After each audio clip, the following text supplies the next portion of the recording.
ఎప్పుడు అంబటి రాంబాబు గారు మాట్లాడాడు. అసలు ఆయన తిట్లు తిట్టాల్సిన అవసరం ఏంటి? అవసరం ఏమైనా ఉందా?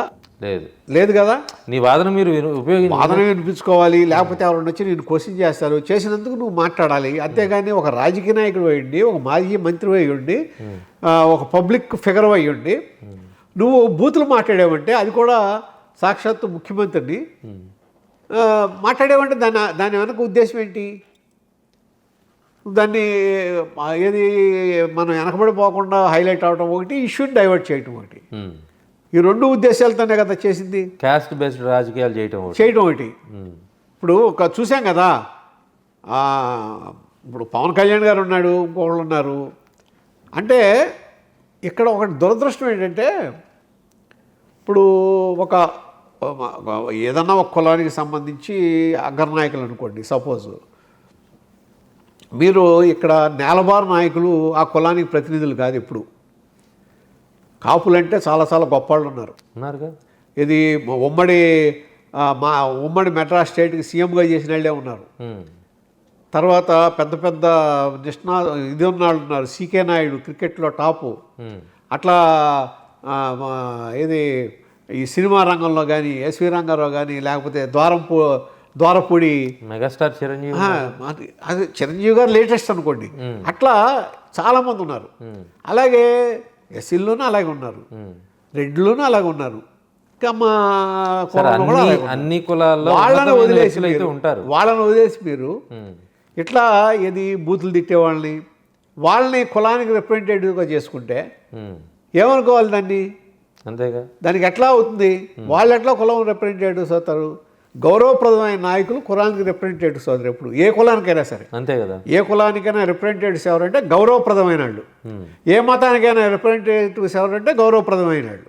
గౌరవప్రదమైన స్వామీజీలు అయితే వాళ్ళు దీనికి అవుతారు. తర్వాత ఆ క్రిస్టియన్ మతానికేమో ఆ కార్డినల్స్ వాళ్ళు ఆ గౌరవాన్ని బట్టి వాళ్ళు ఆ మతానికి ఆ దీనికి రిప్రజెంటేటివ్స్గా అవుతారు.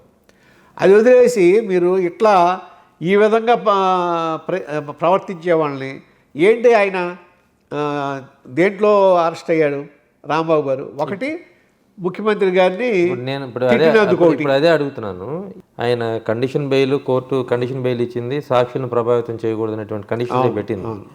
అయినప్పటికీ నిన్న విడుదలైన తర్వాత ఈరోజు అట్టహాసంగా రాజమండ్రి నుంచి ఇక్కడ వరకు, మళ్ళీ వారధి దగ్గర నుంచి గుంటూరు ఇంటి వరకు ఓ పెద్ద ర్యాలీ, మళ్ళీ అడ్డుకున్నటువంటి పోలీసుల్ని నీ అంత చూస్తా ఉంటే హెచ్చరికలు. అవును, ఎట్లా చూడాలి? మళ్ళీ అదే ఏం చేశాడు ఆయన? ఇప్పుడు మనకేమన్నా భారతదేశానికి స్వాతంత్రం తీసుకొచ్చాడా? స్వాతంత్ర సమరయోధుడా? లేకపోతే ప్రజా పోరాటం ఏమన్నా చేశాడా? ప్రజల మీద ప్రజల ఇబ్బందుల్ని దృష్టిలో పెట్టుకుని వాళ్ళ తరఫున ప్రజల తరఫున ఏమన్నా పోరాటం చేశాడా? లేకపోతే ఏదైనా ఉద్యమం చేశాడా? ప్రజా ఉద్యమం ఏదైనా చేశాడా? ఏం లేదు కదా. ఆయన అరెస్ట్ అయిన దేనికి? ముఖ్యమంత్రిని తిట్టినందుకు ఒక కేసు, తర్వాత ఇది డ్యూటీలో ఉన్న పోలీస్ ఆఫీసర్ని బెదిరించినందుకు ఒక కేసు, తర్వాత అమాయకులైన వీళ్ళు పెన్షనర్స్ ఉంటే వాళ్ళకి ఇచ్చే డబ్బులు కోత పెట్టి 10%, ఆ కోతని లాటరీకి ఉపయోగించినందుకు ఒక కేసు. ఇవే కదా కేసులు. వీటిలో ఏమైనా సరే ప్రజలకు ఉపయోగపడేది ఉన్నాయా? ప్రజా ఉపయోగకరమైన కార్యక్రమాలు ఉన్నాయా? కానీ మరి వైసీపీ కార్యకర్తలు ఆహా ఓహో జైహో అంటున్నారు కదా. అంటే ఒకటండి, ఇక్కడ స్వచ్ఛందంగా వచ్చిన వాళ్ళకన్నా పోగేసిన వాళ్ళు ఎక్కువ ఉంటారు ఒకటి. రెండోది ఏంటంటే,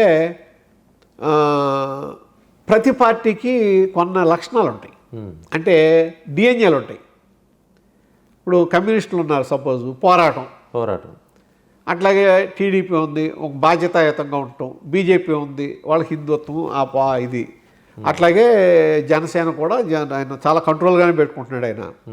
వైసీపీకి వచ్చేటప్పటికి ఆ కంట్రోల్ లేకుండా వాళ్ళు ఎంతసేపు ఏంటంటే యథానాయక తదా అనుచరగణం అన్నట్టుగా, నాయకుడు ఎప్పుడైతే మీరు అరాచకాన్ని ఈ విధంగా ప్రవర్తిస్తుంటే దాన్ని సమర్థించారో, లేకపోతే దాన్ని ఆ విధంగా ప్రవర్తించే నాయకుడిని బుధం తడితే మిగిలిన వాళ్ళు కూడా అదే దారిలో నడుస్తారు.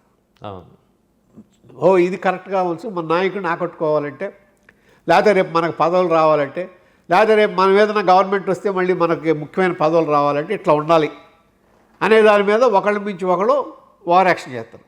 ఆ ఓవర్ యాక్షన్లో భాగమే రాంబాబు గారు చేసింది. కానీ ప్రజలు చూస్తా ఊరుకోరు కదా సార్. చూస్తారు. ఇప్పుడు అదే కదా ఏమంటున్నారు, మాకు 40% ఉంది అంటున్నారు జగన్మోహన్ రెడ్డి గారు. మీకు 40% ఉంది, మీరు ప్రజానాయకులే, ప్రజల్లో మీకు ఒక ఇమేజ్ ఉంది కాబట్టే మీరు ఇంతకుముందు ముఖ్యమంత్రి అయ్యారు.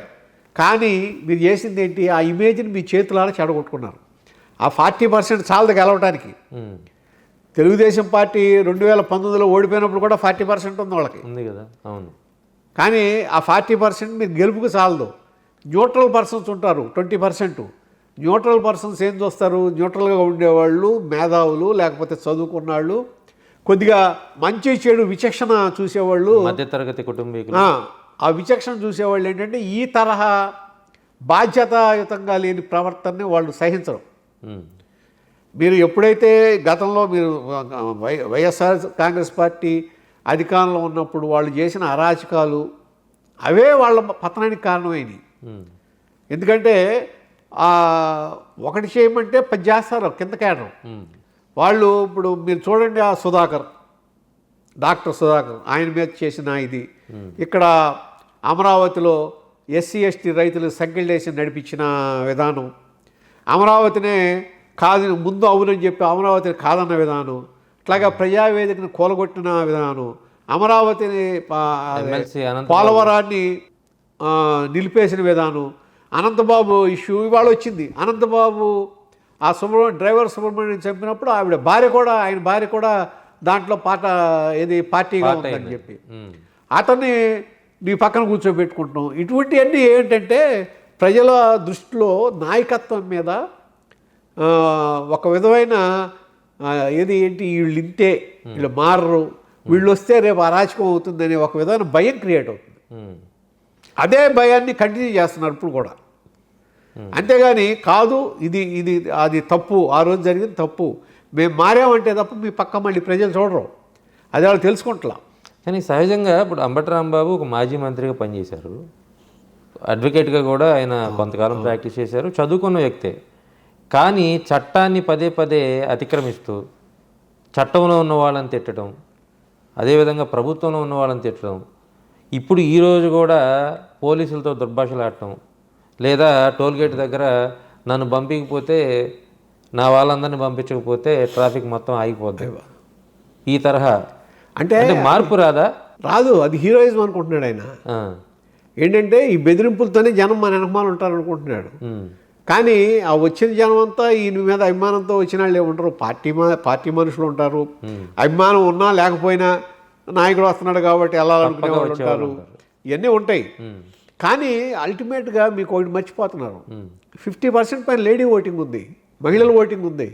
వాళ్ళు ఇటువంటి వాటిని మెచ్చరు, ఇటువంటి వాళ్ళని ఒప్పుకోరు. మీరు అసెంబ్లీలో చంద్రబాబు నాయుడు గారి భార్యని ఏ రోజునైతే దుర్భాషలాడి విమర్శించారో ఆ రోజున పతనం స్టార్ట్ అయిపోయింది. అక్కడే బీజం పడిపోయింది. ఎందుకంటే మహిళలు ఎవ్వరూ సహించరు ఇటువంటి పద్ధతుల్ని, ఇటువంటి మాటల్ని మహిళలు సహించరు. చంద్రబాబు గారు అరెస్ట్తో మళ్ళీ తర్వాత కొంత పడింది. తర్వాత మీ ల్యాండ్ టైటిలింగ్ యాక్ట్ మీకు కొంప ముంచేసింది.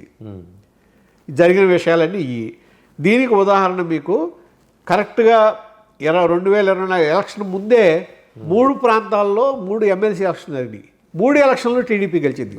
3 ప్రాంతాల్లో, అంటే ప్రాంతానికి అతీతంగా రాయలసీమలో కూడా టీడీపీనే గెలిచింది. అసలు ఆ ఎన్నికల్లో అయితే మరి 7th క్లాస్ 5th క్లాస్ చదువుకునే వాళ్ళు అయినా సరే మరి గెలవలేదు. ఆ ఎన్నికల్లో కూడా టీడీపీ గెలిచిందంటే మీకు అక్కడి నుంచే మీకు డేంజర్ బెల్స్ మీకు అర్థం కావాలి.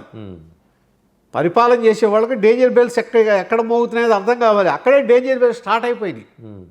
అది అర్థం చేసుకోలేకపోయారు, ఇంకా అదే విధంగా ప్రవర్తించారు, ఇంకా నష్టపోయారు. సార్ ఇప్పుడు ఈ రకంగా దూకుడుగా మాట్లాడే వ్యక్తులు, లేకపోతే దుర్భాషలు ఆడే వ్యక్తులు, అంటే నేనేమైనా చేయగలను, నన్ను ఆపాలంటే మీ వల్ల కాదనేటువంటి తీరు ఉన్నప్పుడు కోర్టులు కూడా వీళ్ళని చూస్తూ ఎందుకు ఉంటాయి? వాళ్ళు సుమోటోండి ఎప్పుడో చూస్తారు, ఎక్కడో దొరికిపోతారు వీళ్ళు. మొత్తానికి అన్నిటికీ పెనాల్టీ పడిపోతుంది. ఇప్పుడు అది ఏంటంటే ఆ విధానమే తప్పు. ఆ మాట్లాడే విధంలో సభ్యత ఉండాలి కదా. మన సమాజంలో ఉన్నప్పుడు సభ్యత ఉండాలి. మీ నోటికి మాట్లాడే హక్కు మీకు ఎట్లా ఉందో ఎదుటివాడికి కూడా వాడి గౌరవాన్ని నిలబెట్టుకోవాల్సిన వాళ్ళకు కూడా ఆ హక్కు ఇచ్చింది రాజ్యాంగం. అవును వాళ్ళ గౌరవాన్ని మీ ఇష్టమైన దెబ్బతీయటానికి మీకు వీలు లేదు. అవును నేను నా ఇల్లు కదా, నా ఊళ్ళు కదా, నా ఇష్టం అని చెప్పి మీరు బట్టలు లేకుండా బజార్లు తిరుగుకుంటారు జనం. అవును అది రాజ్యాంగానికి కుదరదు, సమాజం ఒప్పుకోదు. మీ మాట కూడా అంతే. మనం మాట్లాడే మాట కూడా ఆ విధంగా ఉండాలి. మాటలో కూడా ఒక మీరు విమర్శ చేయండి, ఏ విధంగా విమర్శ చేయొచ్చు. మీరు తిట్టకుండా తిట్టిన దానికన్నా ఎక్కువ విమర్శ చేయొచ్చు, తిట్టిన దానికన్నా ఎక్కువగా విమర్శ చేయొచ్చు. గతంలో నాయకులందరూ అలాగే చేశారు. అది ఎందుకు నేర్చుకుంటా? అంటే ఈ తిట్లేంటి, బూతులేంటి అసలు? వెంకయ్య నాయుడు గారు పదే పదే పదే పదే చెప్తూ ఉంటారు ఎక్కడికి వెళ్ళినా, అవును, ముందు భాష మార్చుకోండి బాబు, మీ బాడీ లాంగ్వేజ్ మార్చుకోండి. అంటే ఒకటే కృష్ణ గారు, మీరు ఇట్లా మాట్లాడాము, మనం ఎవడో మన వెంక చూడడు, తిట్టామనుకోండి అందరూ చూస్తారు. అంటే షార్ట్ టైమ్గా తొందరగా మనం ప్రజల్లోకి ఫోకస్ అవ్వాలంటే ఇది ఒక మార్గం అనుకుంటున్నారు. ప్రజల్లోకి ఇమీడియట్గా ఫోకస్ అవ్వాలంటే ఏంటి, ఇది ఒక మార్గం. డిబేట్స్ అయినా అంతే, ఇది చూస్తున్నారు. ఈ డిబేట్స్లో కూడా మన దురదృష్టం ఏంటంటే ఎప్పుడైతే అటువంటి వచ్చిందో కట్ చేసేయాలండి, అక్కడ ఇమీడియట్గా కట్ చేయాలి. వాళ్ళని పాటాడుగానే ఇవ్వకూడదు. ఇప్పుడు కొంచెం తగ్గిందిలేండి, మొన్న ఈ మధ్య బాగా ఎక్కువైంది. ఈ గడిచిన ఒక సంవత్సర కాలంగా తగ్గించాలండి. ఇప్పుడు మీకు ప్రజలు దేనికి చూస్తున్నారు, మీరు పాటాడకుండా చూడట్లా, మీరు చెప్పే విషయం ఏంటనేది వినడానికి చూస్తున్నారు వాళ్ళు. అంటే మీరు అసలు ఉన్న విషయం చెప్పకుండా ఊరికే ఒకరి మీద ఒకటి నిందలు వేసుకుని మాట్లాడుకుంటే ప్రయోజనం ఉంది?